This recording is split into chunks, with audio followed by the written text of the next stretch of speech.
Halo, selamat sore Ibu. Sebelum saya menjelaskan materi bab 1, izinkan saya untuk memperkenalkan diri terlebih dahulu. Perkenalkan, nama saya Igustia Yumade Awinia Putri Rahayu, nomor absen 13 dari kelas 10 IPS 3. Di sini saya akan menjelaskan materi bab 1 tentang nilai-nilai Pancasila dalam kerangka praktik penyelenggaraan pemerintahan negara. Untuk yang pertama, sistem pembagian kekuasaan negara Republik Indonesia. Apa itu kekuasaan? Kekuasaan adalah kemampuan untuk mempengaruhi seseorang untuk melakukan tindakan-tindakan yang diperintahkan. Negara adalah organisasi kekuasaan yang terdiri dari rakyat, wilayah, dan pemerintahan yang berdaulat. Apa itu kekuasaan negara? Kekuasaan negara adalah kewenangan untuk mengatur dan menjalankan sistem pemerintahan negara untuk mencapai cita-cita dan tujuan negara. Kekuasaan negara dipegang oleh pemerintah. Siapa itu pemerintah? Pemerintah adalah orang-orang yang duduk dalam lembaga-lembaga negara, orang yang menjalankan sistem pemerintahan negara. Bentuk kekuasaan negara dapat dibagi menjadi dua, yaitu pembagian kekuasaan atau division of power dan pemisahan kekuasaan atau separation of power. Penerapan sistem pembagian kekuasaan di Indonesia diatur dalam Undang-Undang Dasar 1945 dan terdiri atas dua bagian, yaitu yang A, pembagian kekuasaan horizontal. Pembagian kekuasaan horizontal ini di pemerintah pusat antar lembaga, yaitu lembaga konstitutif dipegang oleh MPR, lembaga eksekutif dipegang oleh Presiden, lembaga legislatif dipegang oleh DPR, lembaga yudikatif dipegang oleh MA dan MK, lembaga eksaminatif dipegang oleh BPK, lembaga moneter dipegang oleh BI. Untuk yang B, yaitu pembagian kekuasaan vertikal.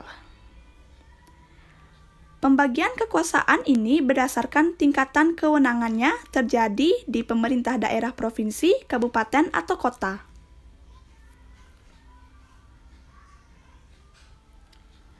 Konsep pembagian kekuasaan berbeda dengan konsep pemisahan kekuasaan.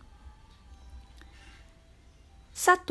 Tugas Kementerian Negara RI. Dengan sistem presidensil, maka kewenangan presiden ada dua, yaitu sebagai kepala negara dan kepala pemerintahan. Tugas presiden sangat banyak.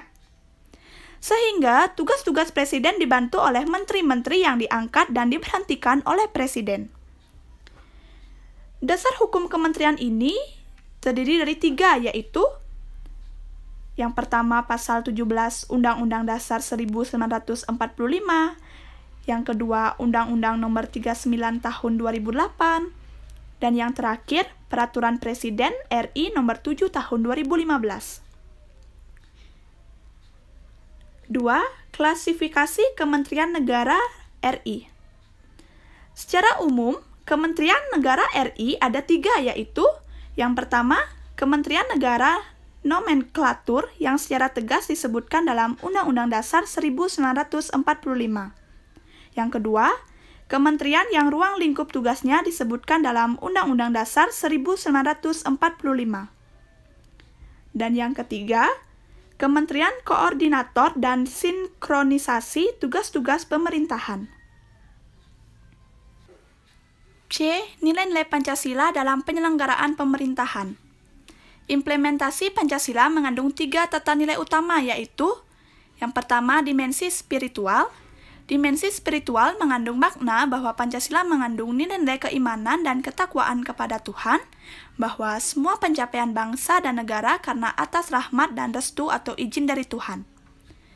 Yang kedua, dimensi kulturan.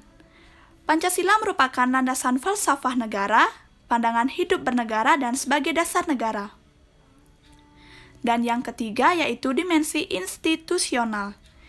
Pancasila harus menjadi landasan utama untuk mencapai tujuan, cita-cita bernegara, dan dalam penyelenggaraan pemerintahan.